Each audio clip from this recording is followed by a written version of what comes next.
Escala en París. Florencia Valdés.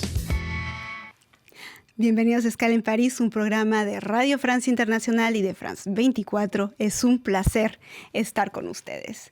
Hoy vamos a caminar, a marchar de la mano de Edgardo Scott. Vamos a darle libre curso al vagabundeo porque publica este ensayo en la editorial Rive Neuve, Du flâneur au vagabond, un essai littéraire sur la marche, que está traducido por Magali Sequera y en español se llama Caminantes. Parece cortito, pero es una mina de oro de referencias literarias. Vamos a encontrarnos con Edgar Allan Poe, con Roland Barthes, con Carlos Mastronaldi, Alejandra Pizarnik, William Hazlitt y hasta con un santo, con Ignacio de Loyola. Un homenaje al caminar urbano gratuito y sin rumbo, un acto de resistencia en una sociedad que exige rapidez y eficiencia. Muchas gracias, Edgardo, por estar nuevamente con nosotros. Gracias, Florencia, por invitarme.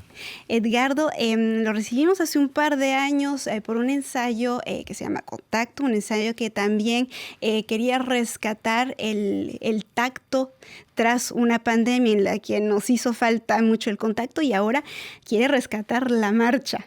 ¿Por qué? Sí, y en realidad primero quise rescatar la marcha y después vino la pandemia, ¿no? Porque este libro es anterior a Contacto, ¿no? En 2017, claro. Claro. Contacto fue, Caminante fue mi primer ensayo y Contacto el segundo.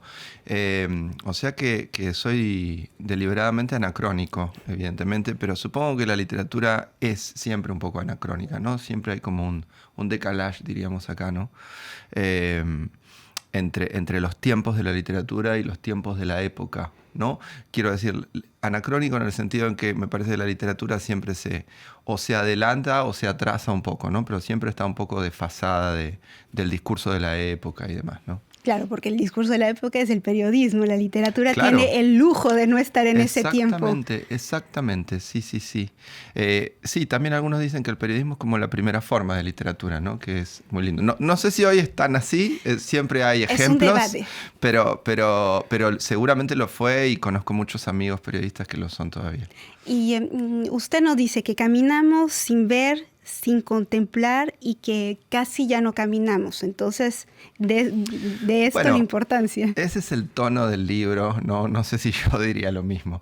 Pero creo que se trata de salir solamente, porque había varios libros sobre la caminata, sobre la marcha. Hay varios libros. El pensamiento filosófico y la marcha. Sí, donde yo siento, el libro de Le Breton, el libro de Rebecca Solnit, que yo siento como todos son una especie de elogio velado del caminante.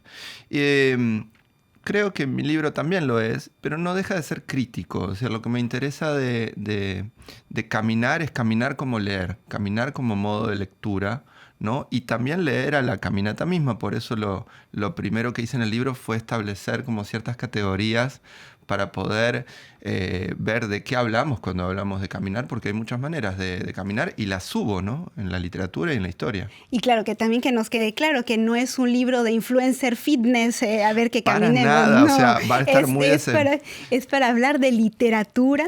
¿Qué más quisiera yo que vender un montón de libros y entonces necesitaría a los randonnés y todo eso? Pero no, la verdad que es un libro ligado sobre todo a la tradición literaria. Es decir, me encontré con tantos artistas y escritores que han caminado y que han escrito sobre la caminata, también como vos sabés con canciones, y a partir de eso fui escribiendo ensayo que siempre está ligado a ideas y al pensamiento y a la lírica del pensamiento. Y que caminan con usted, porque este es como que es un paseo por su biblioteca personal. Sí. Eso y el hecho del ritmo del libro, que muchos me han dicho que tiene como algo del paseo, es algo que me ha venido después con la lectura. Es decir, que yo no lo sentía tanto como propósito cuando lo escribí, ¿no? Cuando lo escribí era simplemente el eje asociativo de distinta duración para cada entrada y de sentirme inspirado por distintas frases, distintas cosas que encontré sobre la caminata y sobre los modos de caminar.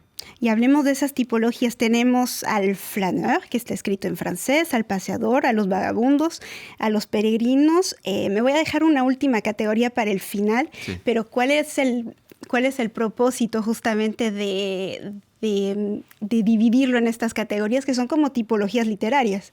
Sí, sí. Como te decía, cuando el libro surgió como en ese momento yo colaboraba para un diario en Buenos Aires y surgió como un artículo. Y ese artículo ni siquiera llegué a publicarlo porque se me fue de las manos por la cantidad de citas y de referencias que encontraba. La caminata es un tema infinito de la literatura, es uno de los grandes temas y recursos de la literatura. Y entonces las categorías fueron naturalmente a través de las palabras porque quería entender un poco de qué hablábamos cuando hablábamos de caminar, si estábamos todos diciendo lo mismo, y ahí me orientaron estas palabras, ¿no? Es decir, encontrar cómo designamos a los modos de caminar, sea como paseante, sea como vagabundo, sea como peregrino, que por otro lado son palabras, como vos verás, muy antiguas. De hecho, la más nueva era flanar en la historia. Entonces, por eso la última palabra, que no la vamos a decir porque vos la querés reservar para el final. Pero mi idea era analizar a través de esas categorías y poder pensar a través de esas categorías los distintos modos de la caminata en la literatura. Y según esas categorías, pues vamos encontrando a diferentes escritores. Por ejemplo, en Flaneur tenemos a Allan Poe. Y a una escritora que encontramos mucho en diferentes categorías, porque es a Virginia Woolf. Bueno, es que Virginia, sobre todo a la luz de la época y de la reivindicación femenina y feminista, hoy es un ícono en muchos sentidos, además de que ya lo era una grandísima autora, ¿no? Y Virginia tenía este modo de salir a pasear por Londres un poco para, como tantos otros escritores, para tener ahí las antenitas cimbrando y poder encontrar personajes, poder escuchar tramas en la ciudad, y después venía y escribía, ¿no? O sea que verdaderamente para ella el paseo era un método de trabajo, ¿no? En Londres, algo que está en Mrs. Dalloway, ¿no? Entonces no podía faltar, sin duda, ¿no? Y autora también de Una habitación propia, Desde luego, por supuesto, desde como luego. decía, icónica. Que siempre dicen, una mujer tiene que tener una habitación propia para escribir, pero hay que recordar que en ese párrafo dice y dinero. Y dinero, sobre todo. ¿No? Y sobre dinero. todo. Creo que sobre todo dinero. Me llamó mucho la atención los vagabundos. ¿Le parece que los vagabundos son, en estas tipologías, son los más libres? No, yo creo que los vagabundos, o sea, la libertad siempre es un ideal y siempre en realidad la libertad no existe como absoluto, sino como liberación. Siempre nos queremos liberar de algo y ahí somos más libres. Lo que creo que sucede con los vagabundos es que no quieren atarse a un rumbo. Entonces, a diferencia de, por ejemplo, el paseo, que es dar una vuelta, ir hacia algún lado, pero volver al punto de origen en general, el vagabundo sale a caminar y si hay algo que no sabe es a dónde va a ir. Por supuesto, no va a volver de donde sale, es una perpetua digresión. Entonces, en ese sentido sí, ¿no? Se liberan del rumbo, no tienen rumbo, ¿no? En la idea absoluta, si querés, del vagabundo. Pero en realidad, en lo que los escritores que nos encontramos en este ensayo, el rumbo no es tan importante. Desde luego que para todos hay un placer en la marcha misma y hay una experiencia en la caminata misma, salvo quizá en la peregrinación, ¿no? Creo que en la peregrinación lo más importante es llegar. Y la salvación, ¿no?, del alma. Exactamente, ¿no? Porque al llegar se llega a eso, ¿no? Se llega a ese destino. Entonces, por eso la peregrinación, no importan los obstáculos, hay que llegar. Por eso cito ahí, de los que recuerdo a mano siempre, a Herzog, ¿no? Al cineasta Werner Herzog, que cuando vino desde Múnich a París, porque estaba enferma su amiga Lotte Eisner, y vino caminando, ¿no? Y esa fue, y lo pongo como ejemplo de peregrinación contemporánea, ¿no? Porque esto lo hizo en los años 70, ¿no? Y bueno, como todo buen ensayo, es también una reflexión sobre la escritura, sobre la filiación literaria, sobre quién camina en los pasos de quién y quién se atrasa, quién camina de la mano de quién en la creación literaria. Totalmente, y esa es la parte que a mí siempre me interesa señalar, porque muchas veces hoy en día parece que si, por ejemplo, yo escribí un ensayo sobre caminantes, yo sé algo sobre la caminata. Yo no sé nada, digamos, ¿no? Yo sé, en todo caso, ponerse yo los sé, zapatos yo busco, y salir. claro, como todo el mundo, pero, digamos, a mí lo que me interesa es la literatura, y entonces no soy un experto en el contenido, sino que, por eso, como vos dijiste antes, esto tiene más que ver con la biblioteca y esto tiene más que ver con las tradiciones literarias para mí y con ciertas imágenes de la caminata que me interesaba explorar, ¿no?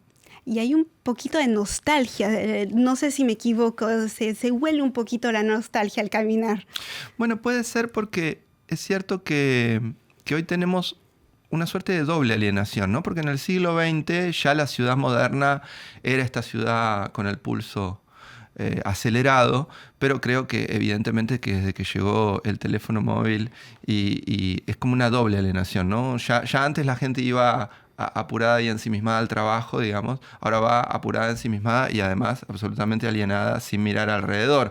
Entonces la idea del libro tiene algo de recuperar, no sé si de apagar el teléfono, ¿no? Sino de, en todo caso, subordinar el teléfono y la pantalla a también la experiencia directa y sensorial con el mundo. Es decir, poder seguir leyendo el mundo y leerlo con también la herramienta del teléfono, ¿no? Pero no olvidarse del mundo material, si no queremos decir real, ¿no? Y antes del teléfono para escuchar música o el Walkman, y es la categoría que me estaba guardando para el final.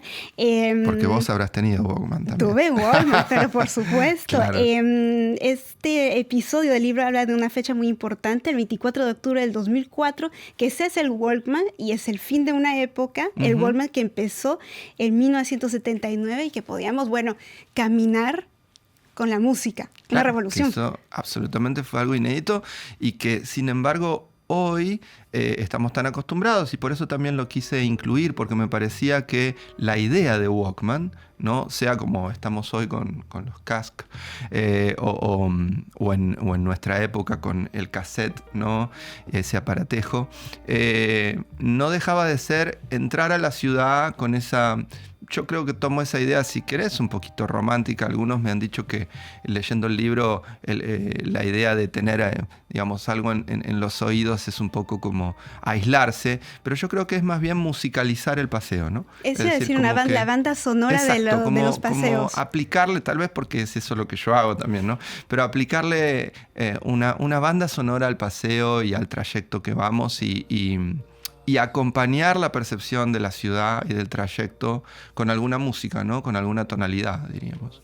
Usted vive en París ya desde hace algunos años y también tiene la experiencia de Buenos Aires.